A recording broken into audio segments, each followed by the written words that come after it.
Good morning, Mid-Missouri. I'm Michael Lindquist, and here's a look at this morning's headlines.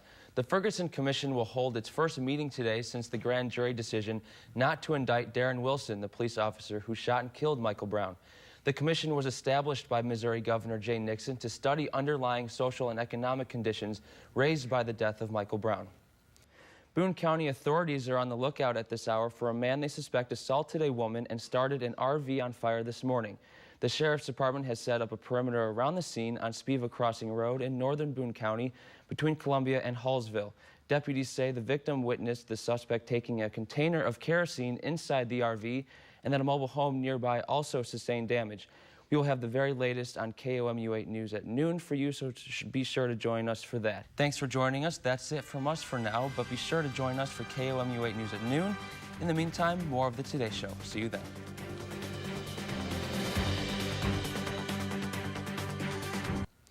Coming up later on KOMU-8 News at noon, Advent calendars begin today, which means lots of holiday candy and treats leading up to Christmas Day. But KOMU-8's Rosie Newberry talks with a wellness coach about a new way to count down the days until December 25th that will help you keep the extra weight off during the holiday season.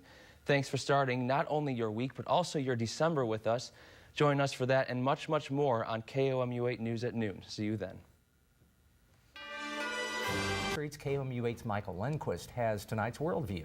The historic shift in the United States policy with Cuba has raised hopes that the relationship will bring much-needed economic changes to the island. Local entrepreneurs say Cubans are thrilled at the prospects of increasing trade with its North American neighbor. Under the changes announced yesterday, licensed American travelers will be allowed to return to the U.S. with up to $400 of Cuban goods, including tobacco and alcohol products.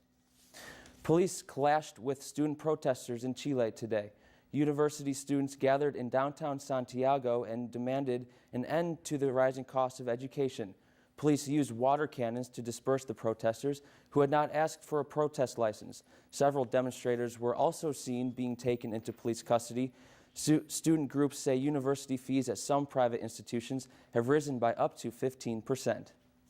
And that's your look around the world tonight. The FBI officially accuses North Korea of being behind the Sony cyber attack, and President Obama makes his end-of-the-year address. KOMU-8's Michael Lindquist has those stories and more in today's First Nation Report. The FBI has released its findings of the Sony hacking, and it accuses the North Korean government of executing the attack. Sony Pictures Entertainment was the victim of a cyber attack last month that destroyed its systems and stole personal and commercial data. Sony Pictures has also canceled the release of the movie The Interview because of the attack. The Sony hacks was just one of the many topics covered by the president at his end-of-the-year address this afternoon. The president says Sony made a mistake canceling the release of The Interview. He says America and companies operating here cannot censor freedom of expression due to threats from foreign dictators. Obama also says Sony did not consult with him before pulling the movie.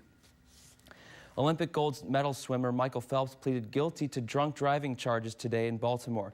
Phelps was sentenced to 1 year in prison, but that was suspended. He is now on probation for a year and a half. The 29-year-old was arrested in late September after leaving a Baltimore casino. Phelps's original trial date was postponed when he announced he was entering a 6-week drug and alcohol treatment program in October. And that's your first look around the nation.